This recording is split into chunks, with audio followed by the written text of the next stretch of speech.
রাস্তার দুপাশের আনাচে কানাচে পড়ে থাকা মৃতদেহ আর বারুদের গন্ধে তখন ভারী হয়ে উঠছে জঙ্গলমহলের বাতাস। রাজনৈতিক উগ্রপন্থার জেরে প্রায় প্রতিদিনই রক্তাক্ত হচ্ছে জঙ্গলমহলের মাটি। প্রাণ যাচ্ছে সাধারণ মানুষ থেকে শুরু করে পুলিশ কর্মী সকলের। রাজনীতির জটিল আবর্তে পড়ে দিশেহারা জঙ্গলমহলের স্বাভাবিক জনজীবন, আক্রান্ত শৈশব।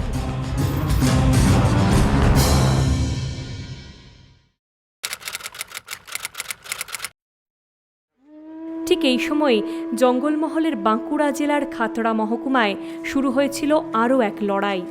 নিষ্ঠুর প্রকৃতিকে বশ করে তা থেকে সম্পদ ছিনিয়ে আনার লড়াই। তবে এই লড়াইয়ের জেরে কোনো রক্ত ঝরেনি জঙ্গলমহলের মাটিতে, বরং মিলেছিল দিগন্ত বিস্তৃত ক্লোরোফিল আর এলাকার গরিব মানুষদের মুখে হাসি। সূচনা হয়েছিল এক সবুজ বিপ্লবের।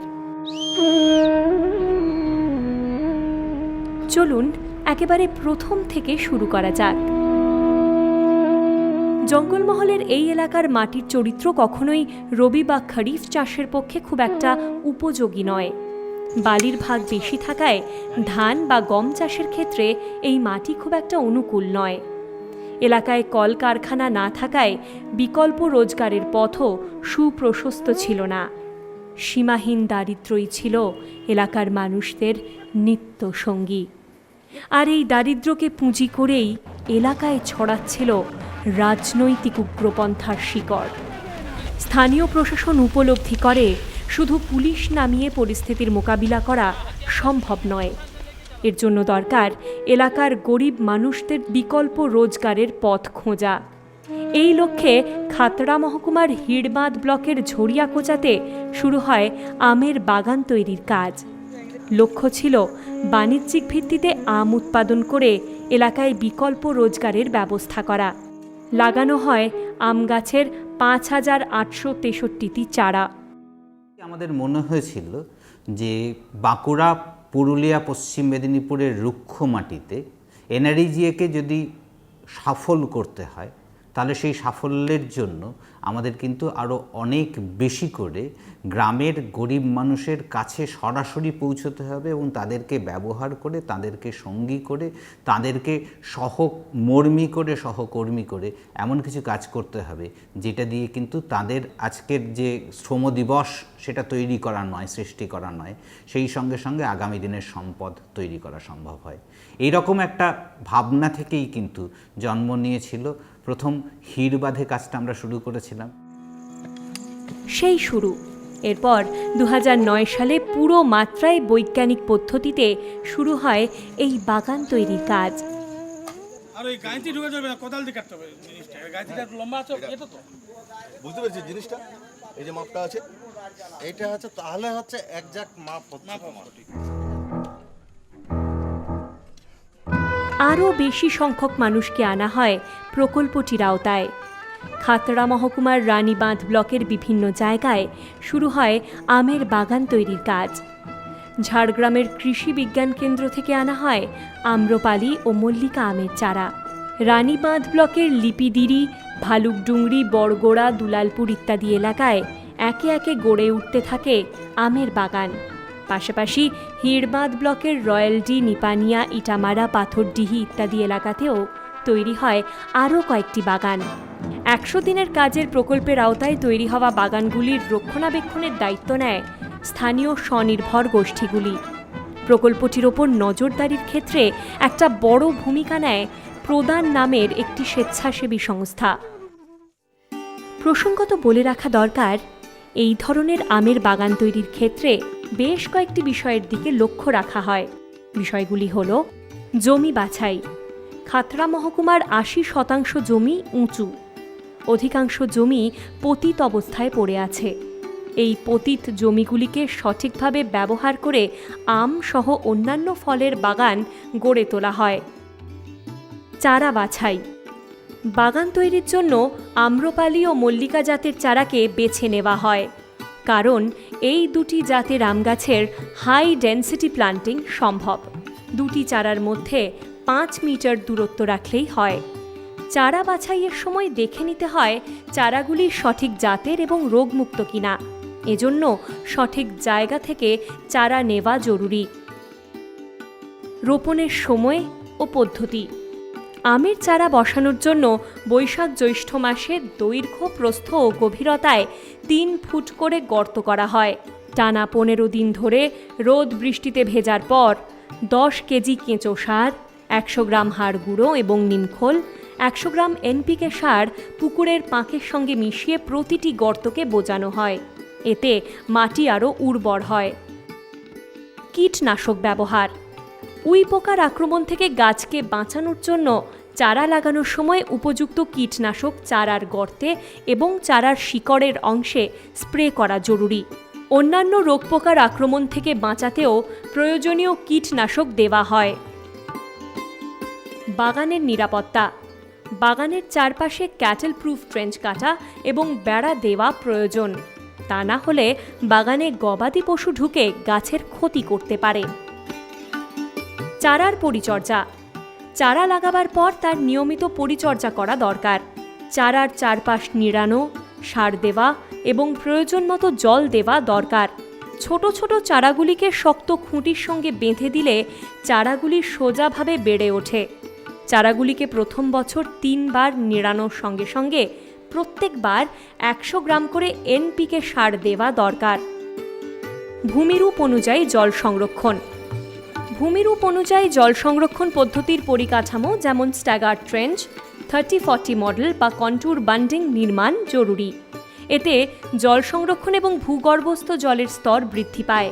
আবার প্রচণ্ড গ্রীষ্মে চারাগুলি বাঁচানোর জন্য প্রতি চারার পাশে 2টো করে প্লাস্টিকের বোতল বসিয়ে দেওয়া হয়। বোতলগুলির নিচে ছোট ছোট ফুটো করে দেওয়া হয়। এর মাধ্যমে চারাগুলির শিকড়ে জল দেওয়া সম্ভব হয়। কলম করা চারাগাছে প্রথম বছর থেকেই মুকুল আসতে শুরু করে, কিন্তু চারাগুলির বৃদ্ধির জন্য প্রথম 3 বছর কোনো ফলন নেওয়া হয় না।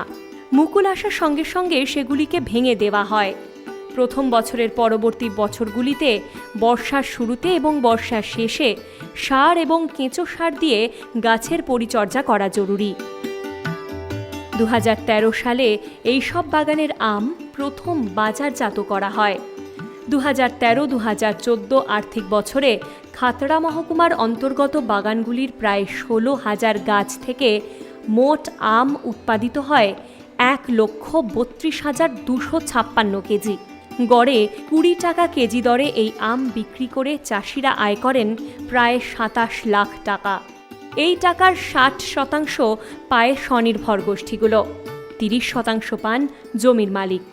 বাকি 10% টাকা প্রকল্প রূপায়ণকারী সংস্থা হিসেবে পায় গ্রাম পঞ্চায়েতগুলি। স্বনির্ভর গোষ্ঠীগুলোর সদস্যদের হাতে এই টাকা আসার পর থেকে তাদের জীবনযাত্রার মান অনেকটাই উন্নত হয়েছে।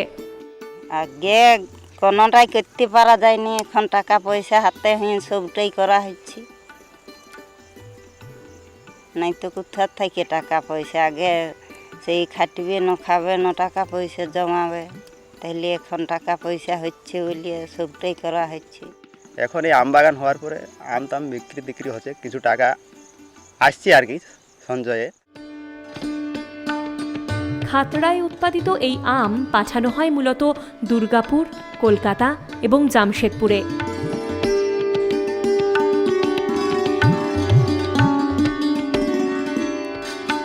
তবে স্থানীয় বাসিন্দারা যাতে এই আমের স্বাদ থেকে বঞ্চিত না হন, সেদিকে লক্ষ্য রেখে স্থানীয় বাজারগুলিতেও আম বিক্রির ব্যবস্থা করে স্বনির্ভর গোষ্ঠীগুলি।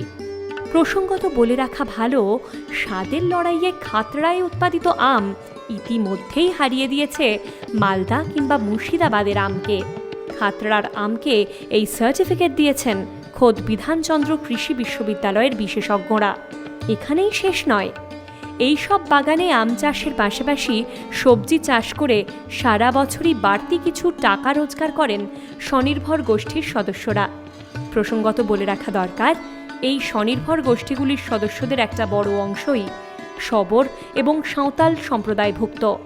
ব্রিটিশ আমলে শবরদের অপরাধপ্রবণ জনগোষ্ঠী হিসেবে চিহ্নিত করা হতো, কিন্তু আজ এই বিকল্প কৃষির হাত ধরে সেই কলঙ্ক মুছে ফেলে সমাজের মূল স্রোতে সামিল হয়েছেন তারা। আগের থেকে এবার ভালো, পরিবেশটাও ভালো, খাবার ধুবারও ভালো, সবটাই ভালো। তখন একটা তোমাদের মতন লোক দেখলে বলবো সেই পুলিশ আসছে, যাবো না। আজকাল তো সে সকল নাই। যে জমিগুলো একেবারেই বন্ধা ছিল, যে জমিগুলো একেবারেই রুক্ষ ছিল, সেই সমস্ত জমিগুলোই এখন ব্যবহৃত হচ্ছে, সবুজের সমারোহ হচ্ছে সেখানে, এবং সেই জমিতেই ফসল ফলছে, সোনার ফসল, এবং সেই ফসল ব্যবহার করে গ্রামের গরিব মানুষ একটা ক্ষমতায়নের নতুন একটা আলো দেখতে পাচ্ছে। এখানেই থেমে যায়নি এই নিঃশব্দ বিপ্লব। 2013-2014 আর্থিক বছরে খাতড়া মহকুমার শিমলাপাল, ইঁটপুর এবং হিড়বাঁধ ব্লকের 3টি বাগানে লাগানো হয়েছে উৎকৃষ্ট মানের আলফানসো আমের 3000 চারা। মহারাষ্ট্রের রত্নাগিরির ডক্টর বালাসাভান কোঙ্কর্ণ কৃষি বিশ্ববিদ্যালয় থেকে আনা হয়েছে এই চারাগুলি। আগামী দিনে বিদেশে আম রপ্তানি করার লক্ষ্যেই এই পদক্ষেপ। বিদেশের বাজার ধরতে পারলে এই সব এলাকার আর্থিক ভিত্তি যে আরও মজবুত হবে বলাই বাহুল্য। 2013-2014 আর্থিক বছরে নতুন করে 20টিরও বেশি বাগান তৈরি হচ্ছে। স্থানীয় মানুষদের জন্য বিকল্প রোজগারের ব্যবস্থা করার পাশাপাশি এই প্রকল্পটির মাধ্যমে এক বিরাট পরিমাণ পতিত জমিকে চাষের কাজে লাগানো সম্ভব হয়, যা এতদিন ধরে সম্পূর্ণ অব্যবহৃত অবস্থায় পড়েছিল। আমরা বলতে পারি যে আমাদের দেশেরও এই যে একটা বড় অকর্ষিত জমি পড়েছিল, সেই জমিটাকে আমরা ফলদায়ক জমিতে পরিণত করতে পারছি। তার মাধ্যমে আমাদের দেশের সম্পদ বৃদ্ধি হচ্ছে। প্রকল্পটি চালু করে দিয়েই কিন্তু দায় সারেননি প্রশাসনিক কর্তারা। এখনও নিয়মিত বাগানগুলি পরিদর্শন করেন তাঁরা, দেন প্রয়োজনীয় নির্দেশও। উদ্যান পালন বিভাগের সঙ্গে হাত মিলিয়ে বাগানগুলির মধ্যেই গড়ে তোলা হচ্ছে ড্রিপ ইরিগেশন এবং কেঁচো সার তৈরির ইউনিট। বর্তমানে খাতড়া মহকুমায় এই ধরনের আম বাগানের সংখ্যা 130-এরও বেশি। মোট আম গাছের সংখ্যা 1,30,000। বাগানগুলির সঙ্গে যুক্ত হয়েছে 1600-টিরও বেশি পরিবার। আগামী বছরগুলিতে শুধুমাত্র এই বাগানগুলি থেকেই খাতড়া মহকুমায় আম উৎপাদনের লক্ষ্যমাত্রা ধার্য করা হয়েছে বছর পিছু 13,000 মেট্রিক টন, যার সম্ভাব্য বাজার মূল্য 26 কোটি টাকা। প্রশাসনিক কর্তারা আশাবাদী শুধু পশ্চিমবঙ্গই নয়, আগামী দিনে সমগ্র ভারতবর্ষেই ব্যাপক জনপ্রিয় হবে প্রকল্পটি। গোটা দেশ আজকে তাকিয়ে আছে কিভাবে বাঁকুড়ায় এই প্রকল্প আমরা সার্থক করে চলেছি, এবং এই সাফল্যের নিরিখেই আমরা কিন্তু আগামী দিনে গোটা পশ্চিমবঙ্গে কেবলমাত্র নয়, গোটা ভারতবর্ষে এই প্রকল্পকে আরও বেশি করে জনগ্রাহী করে তুলতে পারব, মানুষের কাছে আরও বেশি করে ছড়িয়ে দিতে পারব। এই এলাকায় যে বিপুল পরিমাণ জমি এখনও অব্যবহৃত অবস্থায় পড়ে রয়েছে, তা যদি আমের বাগান তৈরিতে কাজে লাগানো হয়, তাহলে যে সম্পদ তৈরি হবে তার পরিমাণ কয়েকশো কোটি টাকারও বেশি। শুধু কাঁচা আম উৎপাদনই নয়, আমকে কেন্দ্র করে দূষণমুক্ত অনুসারী শিল্প গড়ে তোলারও বিপুল সম্ভাবনা রয়েছে এখানে। This all will make the entire concept of land development to mango orchard growing to marketing of mangoes and different variety of mango and horticulture crop will make it a viable and sustainable entity.